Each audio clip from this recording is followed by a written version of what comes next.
Class, welcome back to another exciting episode of Stanford Code in Place 2023. This is now week 5, and we're going to be dealing with some animation today.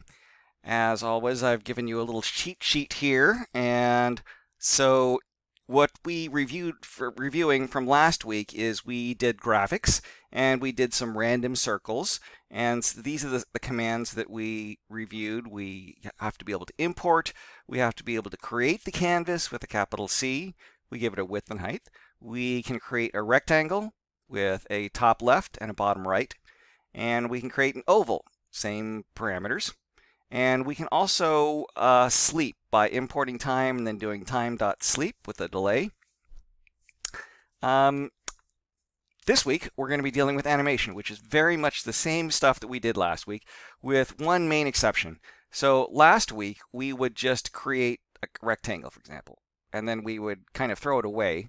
Now it turns out, news to me, we can actually move those things around. We just have to save the rectangle or the oval in a variable, and we can now use .move and .move to. So this is exciting and will allow us to do quite a few interesting things. And we can also get the mouse X and Y. That was actually introduced last week, but we didn't use it. Today we're actually going to be using it. So let's just jump right into the problem. I'll just quickly say that, so Scribble is our problem. The new graphics project is, I don't think we're going to be using that today. We're just going to jump right into the problem. Lesson 9 was about information flow, which we're not really going to be using this week, but there are some important lessons in there, especially the x equals change x. That actually is a very common thing. And also, this week, animation. So let's jump right into the problem. It's called Scribble, and the job is to write a program that draws a circle wherever the mouse is located on the screen. So when I move my mouse around here, it's actually going to start scribbling, just like you see here. And so it's actually going to leave those marks on the screen. It's a little bit ironic that we've learned how to use move to, which wouldn't leave marks on the screen, but we're just going to be drawing the circles. Let's see. So this time it's going to be based on where the user is moving their mouse within the canvas, and the circle is going to be drawn with X and Y as the user's mouse. So the mouse will be the upper left of where the circle is going to be. And they're going to give us a circle size here of 20, and they're going to give us a delay already of 0.01, so that's a strong hint. We should use what feature? What did we talk about just a minute ago? So there's a delay. Okay, and then we're not going to worry about the extension now. So we're not going to directly jump into the problem. We're just going to play around first. I really encourage you to just play around whenever you get started and make sure you understand what the things are that you're learning this week and before you try to fit it into an exact assignment. So what did we learn this week? Let's switch back. We learned about get x mouse, get mouse x, get mouse y. Why don't we start with those? Get mouse x. Let's just try those two functions here. So I'm going to copy those. And we also learned a little bit about a forever loop. So we're going to do for while true. It's kind of funny. It's a forever, but it's not for. While true. And we're going to put in this loop that code. We'll make x equals canvas, y equals canvas, and then I'm just going to print those out. And let's try running that. Okay, so -1, -1. That means we're outside the box. Okay, but when we move the mouse in, now we can start to see. And, actually, I totally didn't even think about it until I started making a challenge problem for students, that the upper left is 0, 0. Versus, when you do graphing in regular geometry, right? 0, 0 is down here. And you go to the right to increase your x, of course. But then you would start 0 and then go up for y's. But actually, the y's start 0 here and then head down. It's funny how graphic systems don't all use the same origin. This is a very convenient way of doing it, and many graphic systems do, because that is the way that the old CRT the cathode ray tubes would actually scan. They would scan from the top, left to right, top to bottom. Really, I wish they had done it from left to right, bottom to top, because like I wrote this artillery aim that was supposed to draw something like this, and instead it was drawing it like this. Okay, so side note. So this is working now. That was pretty simple, right? So now we know how to get the mouse X and the Y, and this is going to be important, okay? Let's go back and take a look. What else do we have to work with this week? We have canvas.move, canvas.move to. And again, this is the irony, is that they taught us these and then we're not actually going to use it. But maybe we should try it. We should try it, right? We should try it and just to see that we know how to do it. Let's copy this over here. Let's stop this.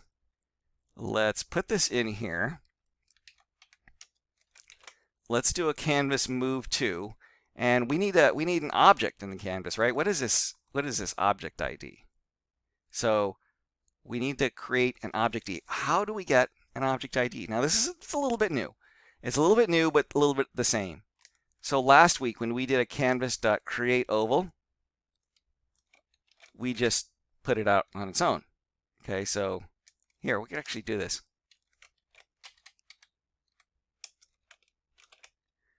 Canvas.createOval. Let's comment this out for a second.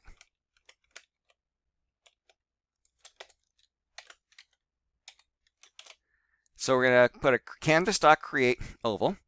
Okay, now we got a left X. Let's just do X. And we got a top Y. Let's just do Y.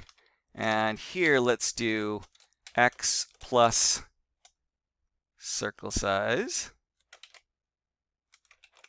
And let's do Y plus circle size. So let's just do that. Oh, now this is important now. So now we really want to do a time dot sleep of delay. I'm not sure if that's going to work. It may complain. Yeah, it's the funny thing is that time, I didn't have to import time. I don't know why that is. Okay, so now look what's happening. When we are scribbling around, well, this looks a lot like Scribble, right? It does. It does look a lot like Scribble. I may have given away too much too early. But let's go ahead and stop. So that's create oval. Now what happens if I take this canvas create oval? Let's put it up there. Now again, we would just throw this away before. What happens if we call it circle? And now we do a canvas.move to circle. Okay, now it's complaining that canvas.createOval is, I have to scroll up and see, what is the error? Unbound local. X referred to, oh, right, we haven't assigned X yet. Okay, so let's create it at 0, 0. Or let's just say X equals 0 and Y equals 0 up here. Okay, so let's see what happens now. Oh, another error. New X not defined. Oh, right. Okay, so circle, and then we want to do, now it's just X, and now it's just Y. Look at that. Wherever I move my mouse, it is moving that oval. And notice that there's no scribbling going on in the background, right? The reason why the time.sleep is important, because if you don't do that, there are so many events that the computer will basically freeze up on you. So if you see that problem where it's not drawing, you may just need to put a sleep in here. All right, so now we've played with move to. There's also another command in here, move. So this is an offset.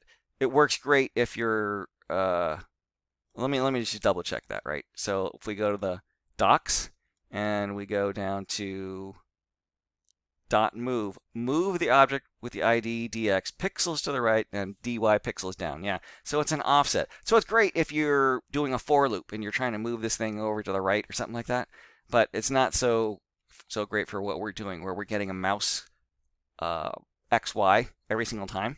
So we don't want to calculate a delta. All right, so now we've kind of played around with all the functions they gave us. So now let's really pay attention to what the code is that they want us to write. Okay, so you're going to move their mouse within the canvas, and the circle should be drawn with X and Y. So we were already doing that. So yeah, I kind of gave away too much too early. But what we want to do is, instead of doing the move to, we're going to put this,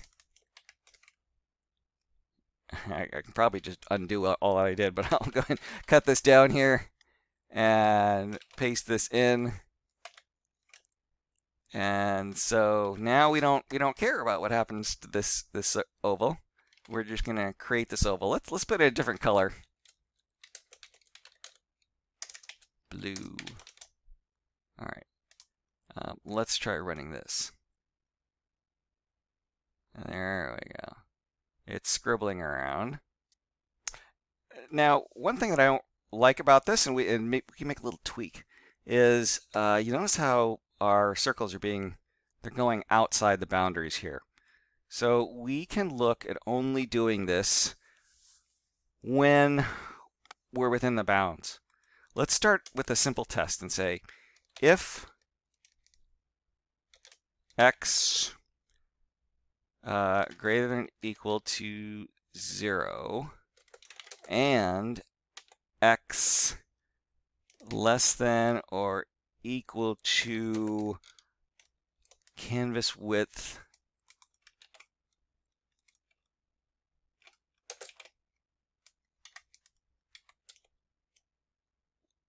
let's only do it when that is true.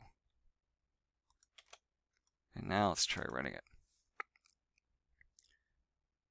All right, so we can go all the way up to the left boundary, and then we can go up here, but you see how it's still drawing it over the edge? So why is it drawing over the edge? I'd like to have fully formed circles at the edge. Well, it's because the circle, the XY, is this thing at the very tip of my mouse. I'm hoping you can see my mouse. And we really need to subtract the width of the circle. We don't want to go any farther than that. So let's try canvas width minus circle size. Let's try running that. All right, so now let's go over. Look at that. Fully formed circles. Okay, but you notice we didn't solve that for the bottom, only for the left. Okay, so let's stop. So now we can actually add more ands. Can you believe this? All these ands. And y is greater than or equal to 0, and y less than or equal to, now we need the canvas height.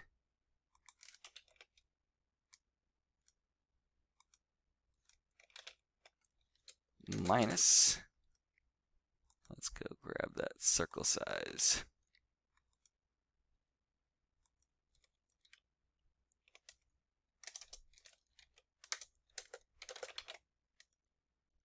All right, let's try running that. Okay, see, look, now we're staying completely within those bounds, not going out. That's pretty nice. There we go. So that is a better version of Scribble. Boy, I think we've actually done everything they wanted us to do in the time. So I guess we'll stop for now. Let me check a quick look. I just wanted to visit this one worked example that it's covered in lecture, but I just wanted to go over it because it's the one thing that we didn't really cover in this example, which is animating using by program, okay, instead of using the mouse points. And similarly to what we did, we created an object here. There's a lot of work here just to try to figure out where is the center of the screen. And but other than that, we're just basically creating a rectangle. But this is the key here. So they do for x in range from 0 to canvas width. So basically you're doing a for loop, moving those x's to halfway across the screen. I don't know why they chose to do it halfway across the screen instead of the whole way across the screen, but you're just doing a canvas.move to by programmatic instead of getting the X and the Y all the time. So yeah, I just wanted to point that out. So good job, folks. We finished in record time. So we'll see you next week for our final exciting meeting. Goodbye.